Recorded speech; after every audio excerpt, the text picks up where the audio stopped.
conversation or an ocean.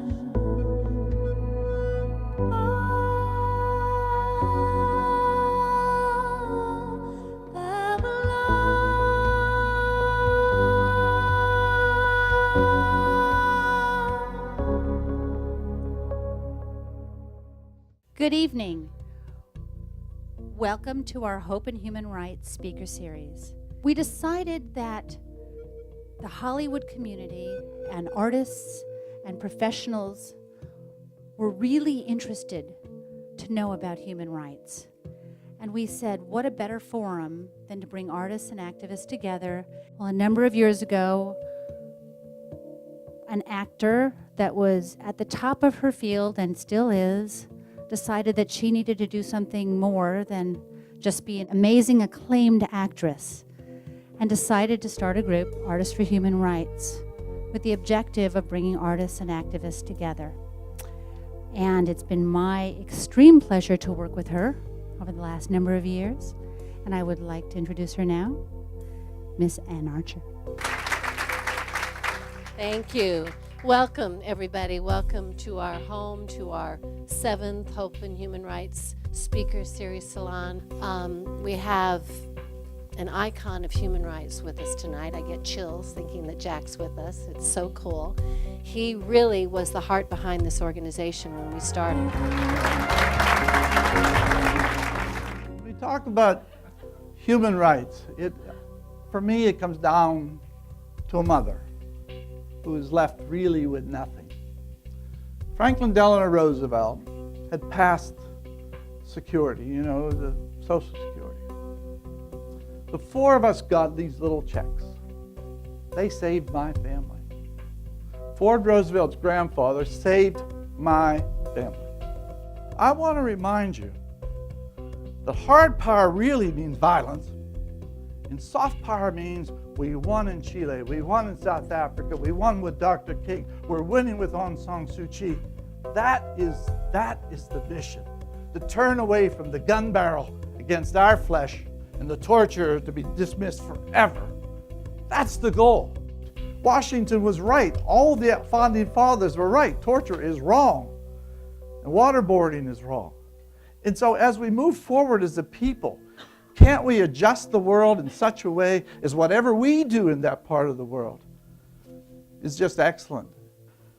In the human rights world, we're allowed to think about a perfect world where there's no degradation and debasement and the raping of hundreds of thousands of women who for years later, when the trauma comes back to them in the night, they want to execute themselves, and there's nobody around then to think about them.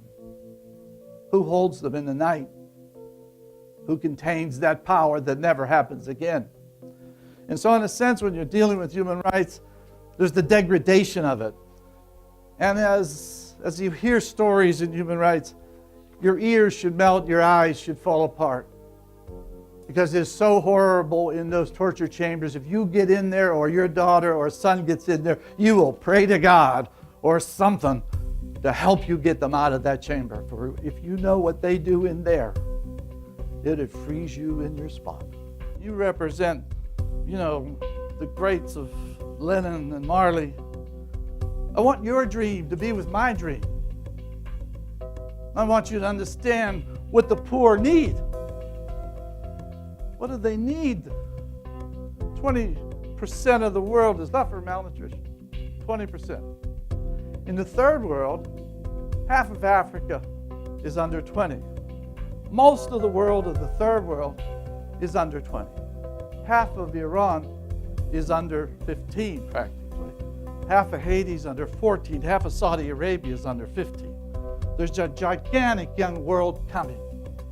How do we transmit to those folk that are coming online like that in huge numbers that the rule of law counts?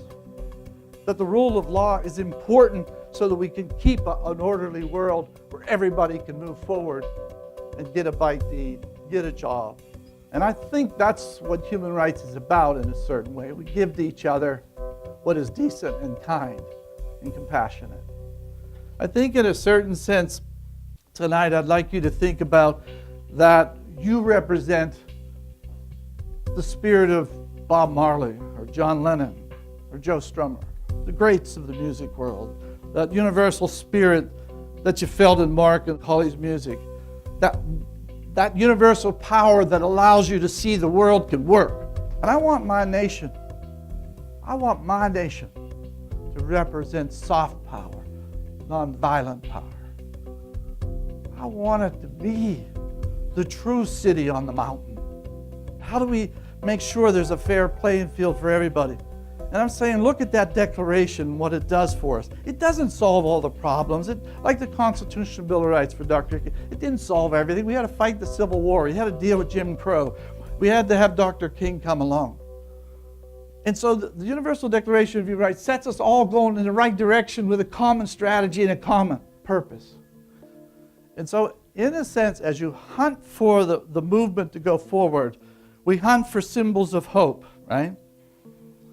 And in the symbols of hope, there's a Mandela, there's an Aung San Suu Kyi, there's a Romero, there's a Biko. And these are people who come to represent not only themselves, not only their nation, but the whole world. The whole world.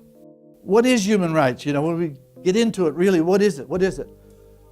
And the answer to that is what every mother wants. You know, that's all. If you have a kid, what do you want? A bite to eat, right? A job? Yeah. Get sick, you need a doctor. Okay. No. That's what human rights is. And if that's good for you and your child, why isn't that good for everybody? And why don't we fight for that?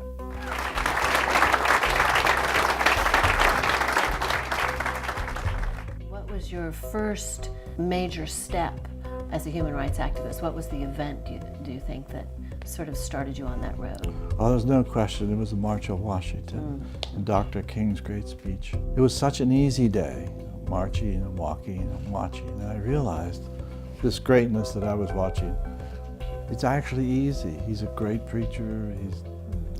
It seemed to me not hard to be a great preacher, but it's not hard to do human rights work. You go to a march and that's nice. No, there's no question that his ringing speech that day is what motivated me to move on. Your passion over the last 20 years has been to help Aung San Suu Kyi, who certainly is a symbol of freedom. What do you see as the future of Burma at this point and the future of Aung San Suu Kyi?